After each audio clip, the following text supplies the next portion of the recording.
Ito yung ginagawa natin palagi ng kagawa lang tayo ng langis kapag may isang nyug na, isang mata, isang bibig. Karaniwang nyug, tatlo. So, ito yung linululuto natin para sa langis. So malaga po ang langis na isang mata, isang bibig dahil may bisa na po yan galing sa kalikasan.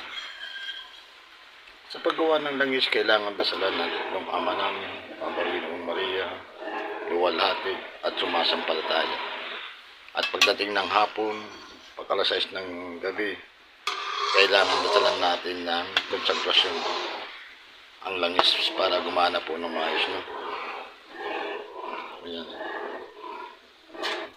So ito ay ginagamit sa panghilot, pampahid sa mga medalyon. So importante rin sa medalyon yung mayroong konsagrasyon. No? Kaya yun po ang pinakakaiba ng galing dito at galing sa online. Yung mga galing po kasi sa online, walang konsagrasyon po yan.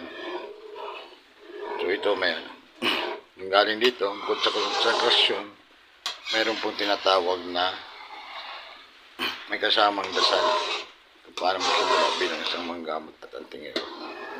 Maraming pong salamat sa mga nagtiwala. God bless and good night.